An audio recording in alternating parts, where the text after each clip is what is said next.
So I'm back, and today we are reading lesson 51 in the course book, which is really just the review from lessons 1 till 5.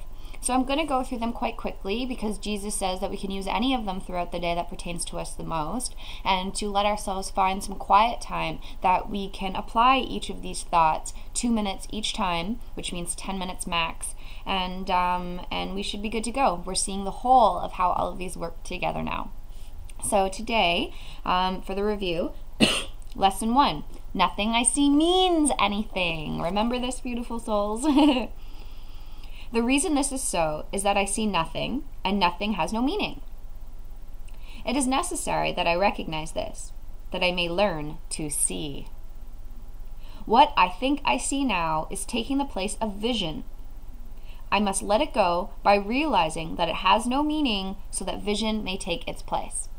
So, as we're being shown here, as we recognize that what we currently see through the physical eyes of the body means nothing, and that we're not really seeing anything at all, allows us to come to that blank slate of mind so that we may open to true vision, to truly seeing, which is the healing in and of itself.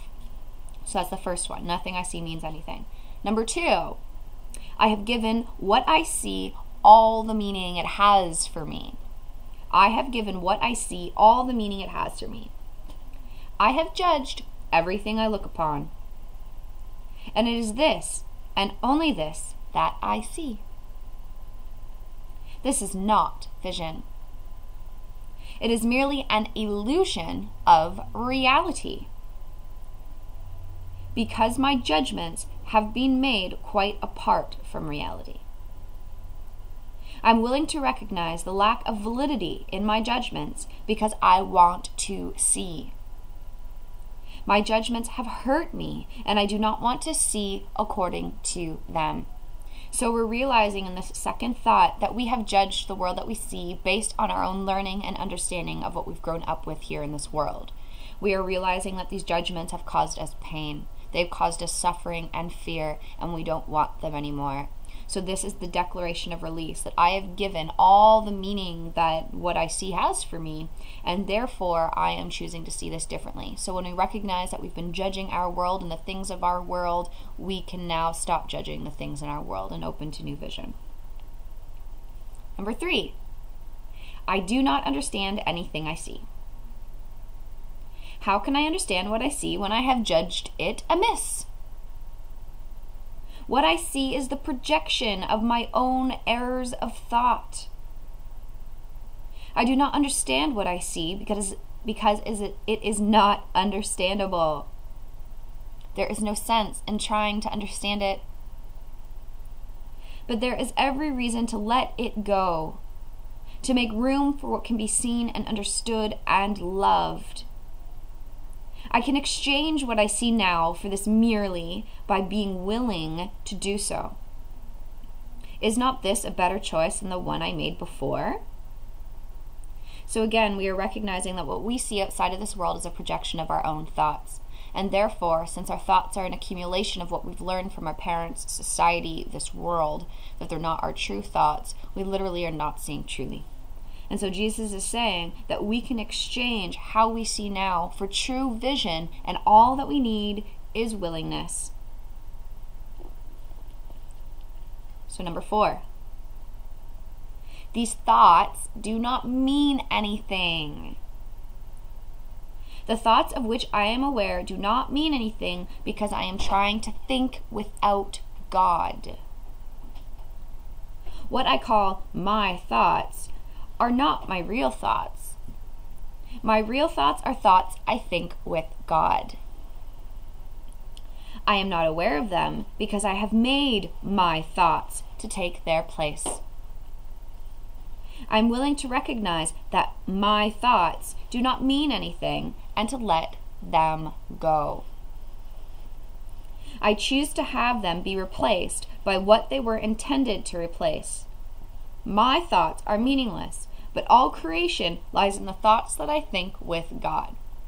So this is beautiful. These thoughts that I currently have in my mind do not mean anything. Therefore, I need not listen to them. They have no power. They really aren't anything at all. And so in the recognition that the thoughts that cross our mind mean nothing is when we become open to the thoughts that we think with God.